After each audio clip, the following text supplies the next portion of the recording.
अस्सलाम वालेकुम नाज़रीन हज़रात, मेरा नाम डॉक्टर हसीब हसन है और हेल्थ केयर स्कैन डायग्नोस्टिक की तरफ से आप सभी को रमज़ान मुबारक।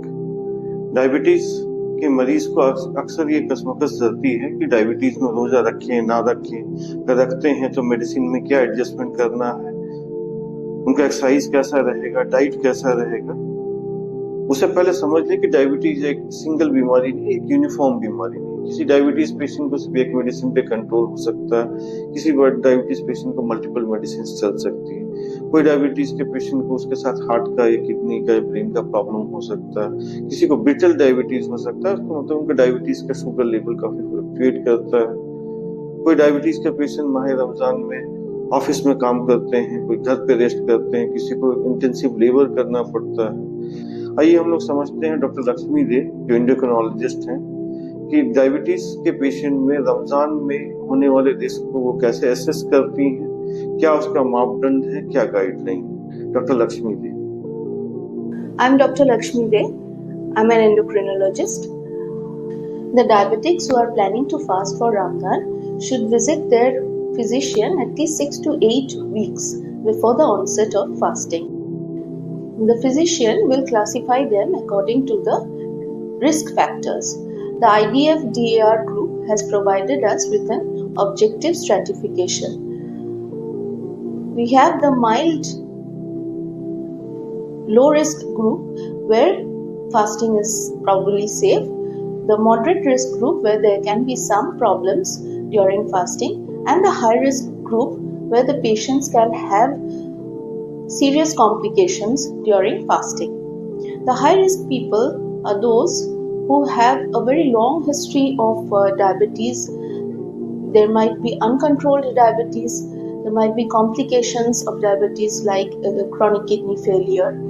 There might be recent history of repeated hypoglycemia, very high dose of insulin may be required, or there might be recent history of diabetic ketoacidosis or hyperosmolar coma. शुक्रिया doctor Lakshmi दे। जैसा ma'am ने बताया कि डायबिटीज के patient को अलग अलग risk हो सकता है। हाई रिस्क पेशेंट को रिस्क काफी ज्यादा होता है, इस वजह से जो साइंटिफिक डेटा है उसके बेसिस पे उनको रोजा रखने से मना किया जाता है। लेकिन अक्सर ये देखा गया है, जैसे मैं एक स्टडी हाईलाइट करूंगा सऊदी अरब से, इस तरह से स्टडीज जो है इजिप्ट से है, मलेशिया से है, पाकिस्तान से है, इनफैक्ट दुनिया के हर जगह से, इंडिया से भी इस तरह से एक स्टडी है जो जिसमें दिखाया गया है कि जो पेशेंट्स हैं जो उनको हाई रिस्क होने के बावजूद भी वो रोजा रखना चाहते हैं या मेडिकल एडवाइस के अगेंस्ट में रोजा रखते हैं, ऐसे पेशेंट का आमतौर से कॉम्प्लिकेशन होने का रिस्क ज्यादा होता है, जैसे आप स्टडी में देख सकते हैं। ऐसे पेशेंट्स को महमूद साहब आपसे समझना चाहेंगे कि आप क्या एडवाइस करेंगे, इस्लामिक नजरिए से ऐसे पेशेंट को क्या एडवाइस होना चाहिए। जज़ाकल्लाह डॉक्टर साहब, आपने जो सवाल पूछे हैं वो खालिसतन सेहत के एतबार से है और डायबिटिक पेशेंट के सिलसिले में है। तो यूँ तो तमाम तर पेशेंट को जो सीक या बीमार के जौन कैटेगरी में आते हैं उनके लिए इस्लाम बहुत ही आसानी के साथ इस बात को कहता है कि अल्लाह ताला ने जबर के लिए इस हुक्म को नाजिल नहीं किया है जिसको माह रमज़ान कहते हैं, बल्कि इसका एक मकसद है जो तज़किया है। अब सवाल उठता है कि जिस्मानी तौर पर जब हम इसके अहल नहीं होते हैं तो हमारा मामला किस तरीके से होना चाहिए। तो इस सिलसिले में जितने भी फुक़हा और उलमा का राय है तकरीबन एक सा है कि इस सिलसिले में डॉक्टर्स की बातें माननी चाहिए, डॉक्टर्स के एडवाइस पर काम करना चाहिए।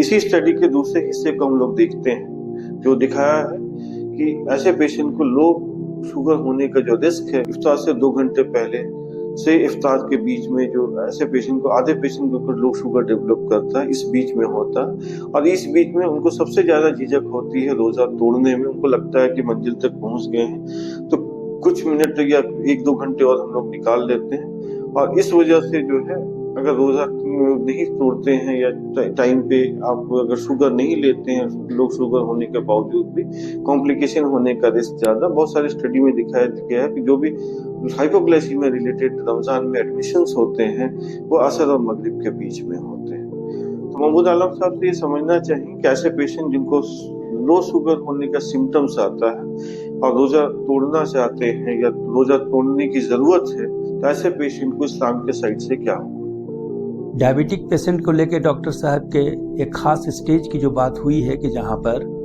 शुगर बहुत ही फॉल हो जाता है, वो असर और मगरिब के बीच में या अफ्तार करने के 2 घंटा पहले तक, तो यकीनन ये अलार्मिंग सिचुएशन है।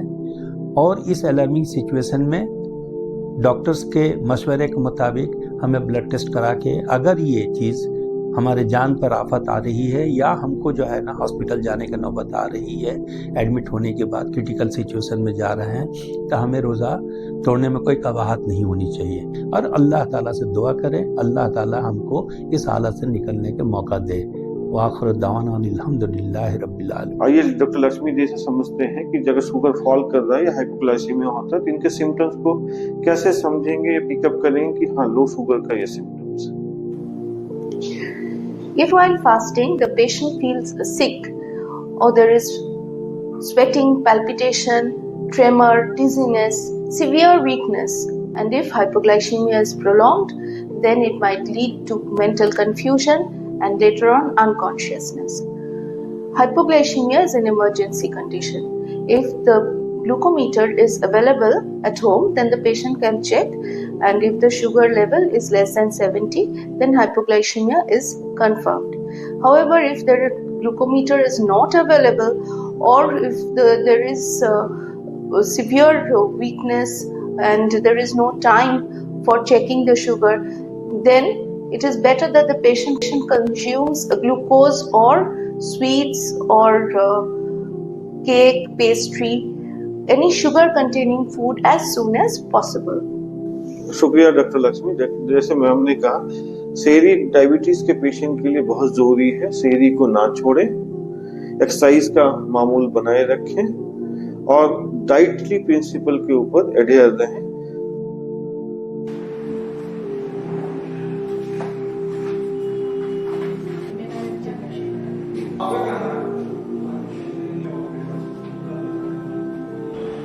डाइटरी प्रिंसिपल के ऊपर बात करने के लिए हमारे पास हमारी डाइटिशियन है प्रत्युषा पाल।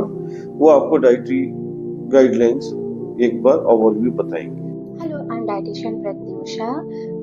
आज मैं आप लोग को ये बताऊंगी कि रमज़ान के टाइम पे हमें क्या खाना चाहिए और क्या पीना चाहिए अगर आप एक डायबिटिक पेशेंट हो तो। नॉर्मली एज ए डाइटिशियन हम बोलते हैं कि अगर आपको डायबिटीज़ है तो आपको थोड़ा थोड़ा करके बार बार खाना चाहिए। रमज़ान के टाइम पे ये पॉसिबल नहीं हो सकता है क्योंकि सनराइज के बाद और सनसेट से पहले आप कुछ खा नहीं सकते और पी भी नहीं सकते। तो ये इस टाइम पे बहुत इम्पोर्टेंट है अपने ब्लड शुगर लेवल को मेंटेन करना ताकि कोई भी हाइपोग्लाइसेमिया या हाइपरग्लाइसेमिया ना हो। तो शुरू करते हैं हम सहरी से। सहरी में हम क्या खा सकते हैं, तो क्या खा सकते हैं डिस्कस करने से पहले मैं ये बताना चाहूँगी कि यूजुअली हम लोग सहरी को स्किप कर जाते हैं या फिर बहुत हल्का फुल्का हम कुछ खाते हैं। लेकिन अगर हम ऐसा करेंगे तो ये जो 12-14 घंटे का फास्टिंग है, इतने टाइम तक के लिए ब्लड शुगर लेवल को मेंटेन करना थोड़ा सा इम्पॉसिबल हो सकता है। आप कोई भी प्रोटीन या फाइबर रिच खाना खा सकते हो उस टाइम पे। अब फिश खा सकते हो, चिकन खा सकते हो, फ्राइड फॉर्म में नहीं खाना है। आप उसको बेक कर सकते हो, स्टीम कर सकते हो। और अगर आपको लगता है कि इतना सुबह हमको फ्राइड खाना, ये फिश चिकन नहीं खाना है, तो आप बॉयल एग्स खा सकते हो। और अगर आप ये चाहते हो कि नहीं हमें इतना सुबह नॉनवेज भी नहीं खाना है, नॉनवेज अवॉइड करना है, तो आप सिंपली ओट्स की पोरीज आप खा सकते हो, ओट्स खिचड़ी खा सकते हो, दलिया खिचड़ी खा सकते हो, दूध और मूसली खा सकते हो जिसमें कोई एडेड शुगर नहीं होता है, और साथ में लॉट्स ऑफ ड्राई फ्रूट्स आप ऐड कर सकते हो। ये सारी चीजें आप सहरी में आप खा सकते हो। सहरी के बाद हम जाते हैं इफ्तार के पार्ट में। वहां पे हम क्या कर सकते हैं, 14 घंटे की फास्टिंग के बाद बहुत ही नॉर्मल आपको बहुत ज्यादा भूख लगती है, लेकिन कभी भी इफ्तार के जब अब शुरू होता है तो एक ही साथ में बहुत सारा खाना अब मत खाना। इसको 2-3 पार्ट में आप डिवाइड कर लीजिए। फर्स्ट आप स्नैक्स लीजिए, लेकिन स्नैक्स में कोई भी तला हुआ खाना मत खाइए, और नॉर्मल स्वीट्स आपको नहीं खाना है इफ्तार के टाइम पे, क्योंकि ये बहुत जल्दी डाइजेस्ट होकर आपके ब्लड शुगर लेवल को स्पाइक करेगा। अगर आप खजूर से अपना फास्ट तोड़ना चाहते हो तो आप 2-3 खजूर खा सकते हो, लेकिन मेक श्योर कि खजूर के साथ आप बाकी फल भी खा रहे हो, जैसे कि सेब हो गया, पपाया, गुआवा, ये सब भी आप खा रहे हो ताकि आपके ब्लड शुगर लेवल जो है वो मेंटेन रहे। तो अभी स्नैक्स के बाद हम आते हैं मेन कोर्स में। मेन कोर्स में फिर से हमको कोई भी प्रोटीन रिच फूड इंक्लूड करने चाहिए, जैसे कि आप कोई भी टिक्का आप खा सकते हो, पनीर टिक्का, सोया टिक्का, स्प्राउट्स का टिक्का या भी कोई भी कबाब, लेकिन मेक श्योर कि वो कबाब जो बन रहा है वो चिकन से बने या फिर पनीर का या फिर फिश का कुछ बने। मटन या बीफ को थोड़ा सा अवॉइड करना, क्योंकि वो बहुत फैटी फूड होता है जो कि आपके हार्ट हेल्थ के लिए अच्छा नहीं होगा। और अगर आपको लगे कि नहीं हमको कोई सिंपल दाल रोटी खाना है तो आप वो भी खा सकते हो, लेकिन बेटर होगा अगर आप रोटी को ओट्स से बनाओ, नॉर्मल गेहूं के आटे से ना बना के ओट्स से बनाओ आप रोटी को, और साथ में बहुत सारे वेजिटेबल्स आप उसमें रखो ताकि वेजिटेबल्स का जो फाइबर है वो आपके ब्लड शुगर लेवल को मेंटेन कर सके। मेन कोर्स के बाद अगर आपको बहुत ज़्यादा स्वीट्स की कुछ क्रेविंग्स हो रही है तो आप वो भी ले सकते हो। आप मखाने का खीर ले सकते हो इंस्टेड ऑफ कोई भी फिरनी, शाही टुकड़ा, इन सब के जगह मखाने का खीर ले सकते हो, क्योंकि मखाना एक गुड सोर्स होता है फाइबर का, लेकिन उसमें आप नॉर्मल शुगर मत डाला कीजिए, उसमें आप आर्टिफिशियल स्वीटनर, स्टेविया हो गया या फिर कोई भी आर्टिफिशियल स्वीटनर आप उसमें ऐड कर सकते हो। अभी खाने के बाद जो एक मेन और इम्पोर्टेंट पार्ट है वो है हाइड्रेशन का।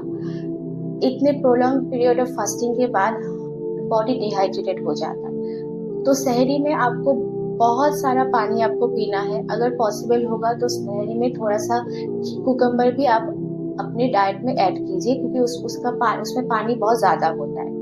यहाँ पर मैं और एक फूड को ऐड करना चाहूँगी जो कि आप सहरी में भी ले सकते हैं और इफ्तार में भी ले सकते हैं, वो है हालिम। लेकिन हाँ, ध्यान रखिएगा कि हालिम आप चिकन से बना रहे हो और इसमें आप बहुत सारा घी या बटर नहीं ऐड कर रहे हो, तो फिर इस हालिम को आप इजीली किसी भी मील में आप ले सकते हो और अपने ब्लड शुगर लेवल को भी मॉनिटर करते रहना। दोस्तों, उम्मीद करते हैं डायबिटीज और रमजान को लेके जो बुनियादी सवालात हैं उसको हम आंसर कर पाए हैं, और इस वीडियो के थ्रू हमारे जो डायबिटीज पेशेंट हैं उनको रोजा रखना आसान होगा।